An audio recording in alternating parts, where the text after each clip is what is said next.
Bonjour et bienvenue à ce 5e épisode de S'entreprendre, le balado où en 100 minutes on rencontre 10 entrepreneurs qui nous partagent 10 conseils clés en démarrage d'entreprise. Je suis Timothée Langlois du Carrefour Jeunesse Emploi de Shawinigan en compagnie de Philippe Lafontaine de Théron. Salut Timothée, ça va bien? Ça va super bien, toi? Très heureux d'être avec toi. Très heureux que tu aies accepté mon invitation également. Écoute, Philippe, on va commencer tout de suite. Parle-moi un peu de ton parcours personnel. Qu'est-ce qui t'a amené à joindre l'équipe de Théron comme copropriétaire, si je ne me trompe pas? Cofondateur, j'ai eu plusieurs chapeaux depuis le début de l'entreprise.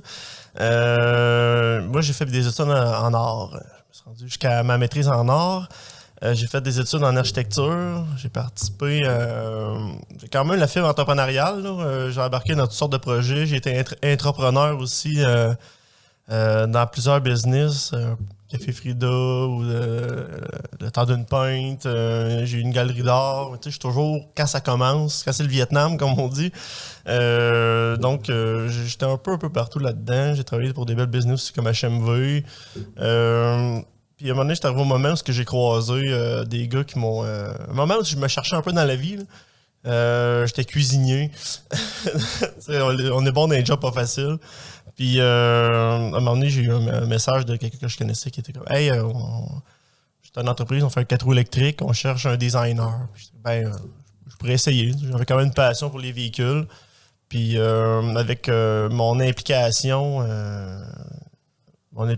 comme entrepreneur, si on veut, là, de me donner un peu partout puis d'en apprendre, soif d'apprendre, mais ils m'ont fait une place comme associé. Donc, au départ, j'étais seulement salarié pas payé, si on veut.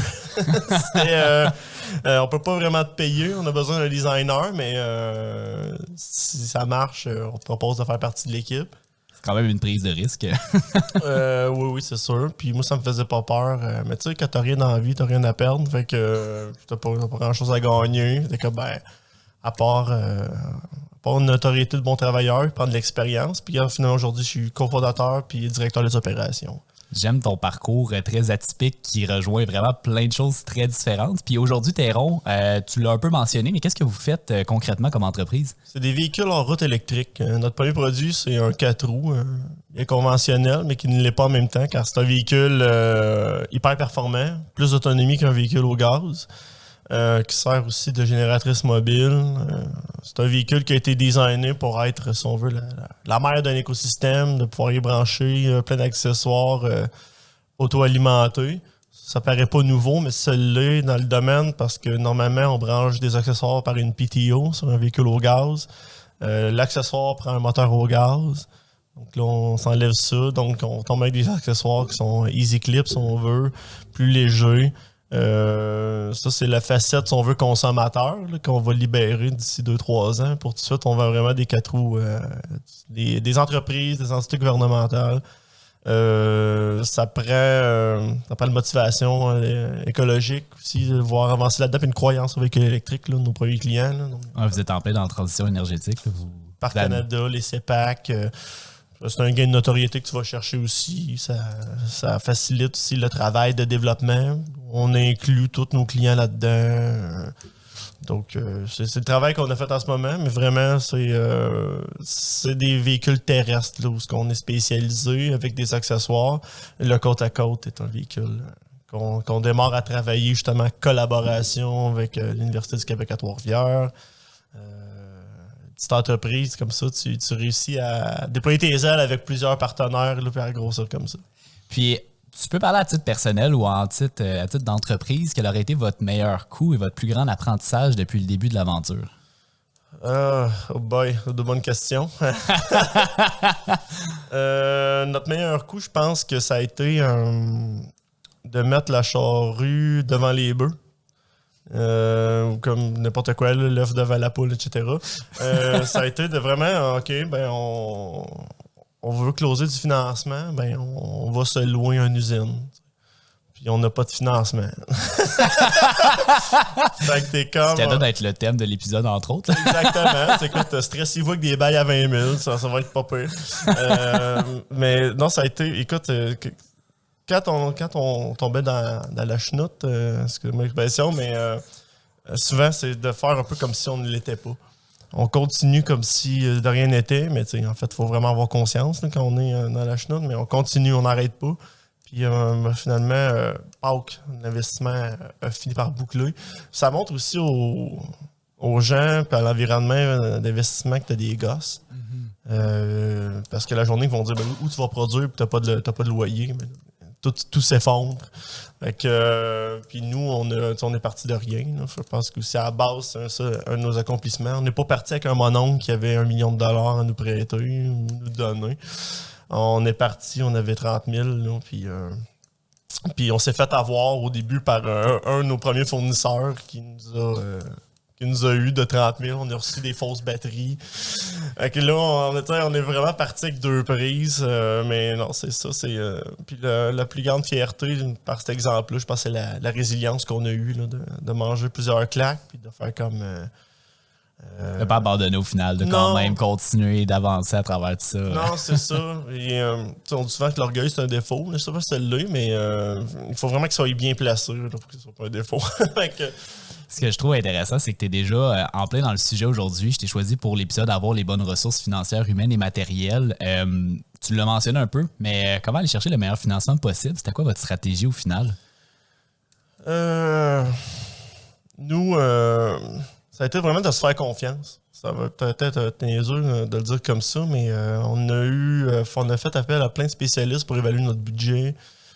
Plusieurs firmes comptables, des experts, des consultants. Puis ça revenait toujours à notre premier jet. On revenait vraiment au premier montant qu'on disait il y a 3 ans.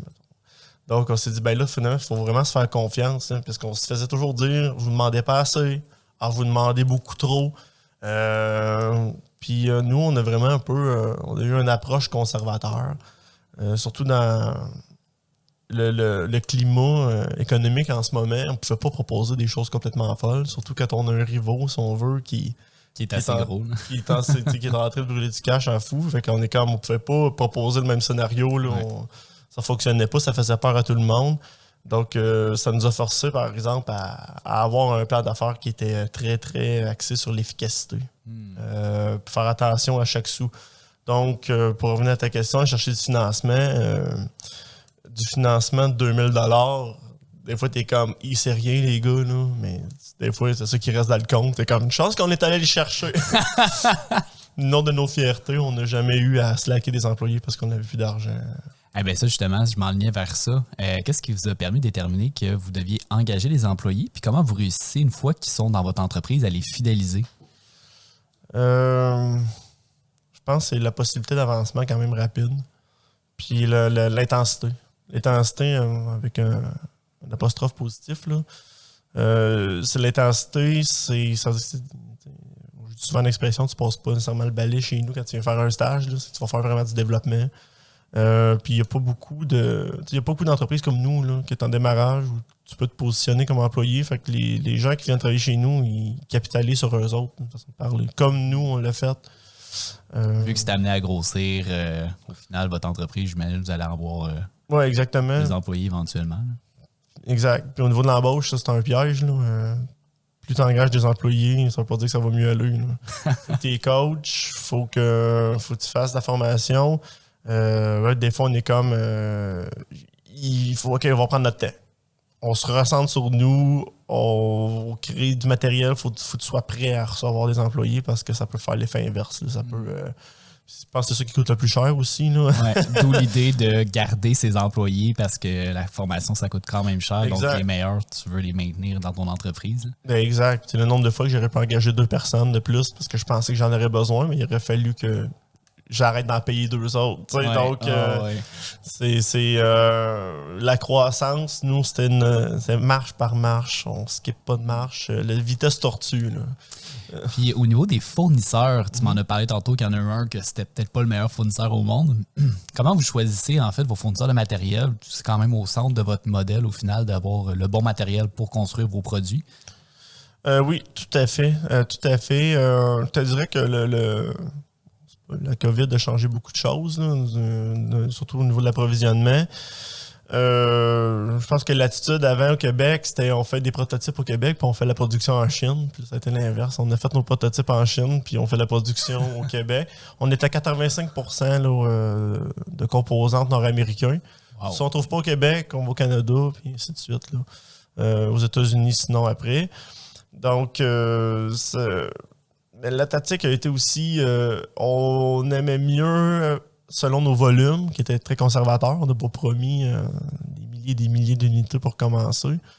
En suivant un ramp-up de production, on aimait mieux être le plus gros des plus petits. Mm-hmm. Donc, trouver des plus petits fournisseurs, des fois ceux qui commencent, qui ont déjà une qualité, ils veulent se prouver.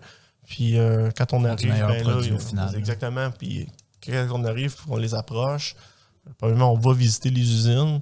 On a des bonnes discussions avec eux. Tu bénéficies vraiment d'un encadrement avec eux autres, un suivi. Ils vont te donner des trucs aussi de développement pour faire tes révisions pour être sûr que, par exemple, une pièce va bien se démouler. On se crée un réseau de petits partenaires. Des fois, ça peut être mieux que d'y aller vers des gros partenaires. Tout à fait. Puis, tu sais, nous, une entreprise, il faut que tu accumules du data, tu accumules des connaissances. Fait que c'est des connaissances que ces discussions-là, ça vient avec un gain de maturité dans ton entreprise, là. Des fois, c'est plus difficile avec les gros fournisseurs. Il faut que, mais on travaille avec BRP. OK, parfait. Mais à un moment donné, t'es mis de côté et t'as pas de service pendant 6 mois. Tu sais pas pourquoi. Non, c'est des petits pièges là, de quand tu commences. Philippe, on a déjà fait notre 10 minutes. Ça va vraiment vite, ce format-là. Je trouve qu'on a vraiment bien survolé les 3 sujets. C'était quand même large de parler de tous les styles de ressources différentes, mais je pense qu'il l'a vraiment bien fait. Si on veut suivre vos activités de terrain, c'est quoi la meilleure façon de vous suivre? Pour l'instant, il faut vraiment aller sur notre site web va changer bientôt. On est vraiment, vous me prenez en changement sur les réseaux sociaux. Donc Instagram, LinkedIn, Facebook. En ce moment, c'est un bon moyen de nous suivre. Le contenu vraiment il est intéressant, il est varié. Mais on a tout un boom là, qui s'en vient là, au courant de l'automne avec l'usine, avec la production du véhicule qui est amorcée. Puis on va avoir plein de nouvelles aussi avec des clients là, qui vont voir s'afficher avec nous. Là. Ah ben, c'est vraiment excitant comme aventure. Bien hâte de suivre l'évolution de ton entreprise. Merci d'avoir accepté mon invitation de venir participer. Donc, c'était Philippe Lafontaine de Terron. Je suis Timothée Langlois du Carrefour Jeunesse Emploi de Shawinigan. Je vous remercie d'avoir été avec nous et je vous souhaite à la prochaine.